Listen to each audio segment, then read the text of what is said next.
राजेंद्रनाथ लाहिड़ी भारत के अमर शहीद प्रसिद्ध क्रांतिकारियों में से एक थे। आज़ादी के आंदोलन को गति देने के लिए धन की तत्काल व्यवस्था की जरूरत के मददगार शाहजहाँपुर में हुई बैठक के दौरान रामप्रसाद बिस्मिल्ला ने अंग्रेजों का खजाना लूटने की योजना बनाई थी। योजना अनुसार दल के प्रमुख सदस्य राजेंद्रनाथ लाहिड़ी ने 19 अगस्त 1925 को लखनऊ के काकोरी रेलवे स्टेशन से छुट्टी 8 down Saharanpur Lucknow passenger train को चेन खींचकर रोका और क्रांतिकारी बिस्मिल्ला के नेतृत्व में असफाउल्ला खां, चंद्रशेखर आजाद व 6 अन्य सहयोगियों की मदद से सरकारी खजाना लूट गया। सरकार ने मुकदमा चलाकर राजेंद्रनाथ लाहिड़ी, रामप्रसाद बिस्मिल्ला, असफाउल्ला खां आदि को फांसी की सजा सुनाई। राजेंद्रनाथ लाहिड़ी का जन्म बंगाल के पाबना जिले के वाड़ाग नामक ग्राम में हुआ था। उनके पिता का नाम श्रीति मोहन शर्मा और माता बसंत कुमारी था। बाद के समय में इनका परिवार 1909 ई में बंगाल से वाराणसी चला गया। अंत राजेंद्र की शिक्षा दीक्षा वाराणसी से हुई। राजेंद्रनाथ के जन्म के समय पिता श्रीति मोहन लाहिड़ी व बड़े भाई बंगाल में चल रही अनुशीलन दल की गुप्त गतिविधियों में योगदान देने का आरोप में कारावास की सलाखों के पीछे कैद थे। कांड के दौरान लाहिड़ी काशी हिंदू विश्वविद्यालय में इतिहास विषय में एमए प्रथम वर्ष के छात्र थे। जिस समय राजेंद्रनाथ लाहिड़ी एमए में पढ़ रहे थे तभी उनका संपर्क क्रांतिकारी सचिंद्रनाथ सनियालाल से हुआ। सनियालाल बंगाल के क्रांतिकारी युगोत्तर दल से संबंध थे। वह एक दूसरे दल अनुशीलन में वे काम करने लगे। राजेंद्रनाथ इस संघ की प्रतिष्ठित समिति के सदस्य थे। अन्य सदस्यों में रामप्रसाद बिस्मिल्ला भी सम्मिलित थे। काकोरी ट्रेन कांड में जिन क्रांतिकारियों ने प्रत्यक्ष भाग लिया उनमें राजेंद्रनाथ भी थे। बाद में वे बम बनाने की शिक्षा प्राप्त करने और बंगाल के क्रांतिकारी दलों से संपर्क बढ़ाने के उद्देश्य से कोलकाता गए। वहां दक्षिणेश्वरी बम फैक्ट्री कांड में पकड़े गए और इस मामले में 10 वर्ष की सजा हुई। राजेंद्रनाथ लाहिड़ी बलिदानी छत्रों की गुप्त बैठक में बुलाए जाने लगे थे। क्रांतिकारी द्वारा चलाए जा रहे आज़ादी के आंदोलन को गति देने के लिए धन की तत्काल व्यवस्था की जरूरत के मद्देनजर शाहजहाँपुर में एक गुप्त बैठक हुई।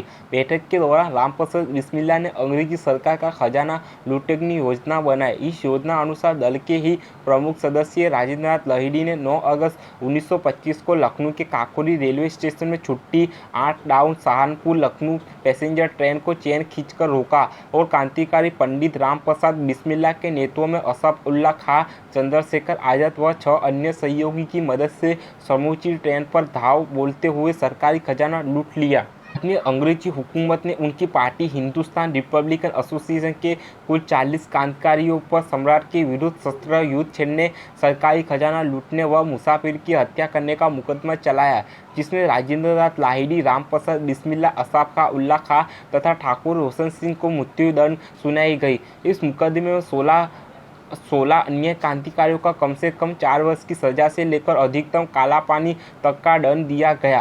काकोरी कांड में लखनऊ की विशेष अदालत ने 6 अप्रैल 1927 को जलियांवाला बाग दिवस पर रामप्रसाद बिस्मिल्ला, राजेंद्रनाथ लाहिड़ी, रोशन सिंह तथा असफाउल्ला खां को एक साथ फांसी देने का निर्णय लेते हुए सजा सुनाई। काकोरी कांड की विशेष अदालत आज के मुख्य डाकघर में लगाई गई थी। काकोरी कांड में संलिप्तता साबित होने पर लाहिड़ी को कोलकाता से लखनऊ लाया गया।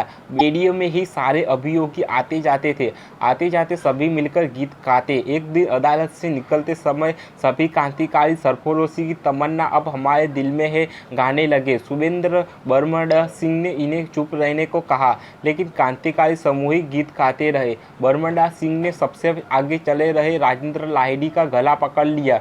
लाहिड़ी के एक भरपूर तमाचे और सभी कार्यकारियों की तन चुकी भुजाओं ने बरमंडा सिंह के होश उड़ा दिए। जज को बाहर आना पड़ा। इसका अभियोग भी पुलिस ने चलाया, परंतु वापस लेना पड़ा। राजेंद्रनाथ लाहिड़ी अध्ययन और यमन में अपना सारा समय व्यतीत करते थे। 6 अप्रैल 1927 को फांसी के फैसले के बाद सभी को अलग कर दिया गया, परंतु लाहिड़ी ने अपनी दिनचर्या में कोई परिवर्तन नहीं किया।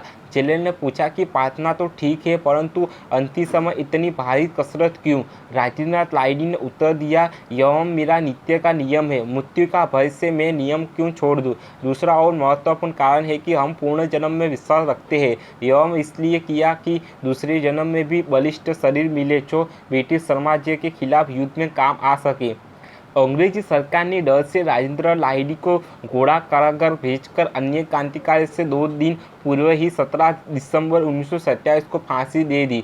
शहीद राजेंद्रनाथ लाहिड़ी ने हंसते हंसते फांसी का फंदा चुभने के पहले वंदे मातरम की जोरदार हुकार भरकर जयघोष करते हुए कहा, मैं मर नहीं रहा हूँ बल्कि स्वतंत्र भारत में पुनर्जन्म ले जा रहा हूँ। क्रांतिकारी की इस जुनून भारी हुकार को सुनकर अंग्रेज छिटक गए थे। उन्हें लगा गया था कि इस धरती के सपूत उन्हें अब चैन से नहीं जीने देंगे।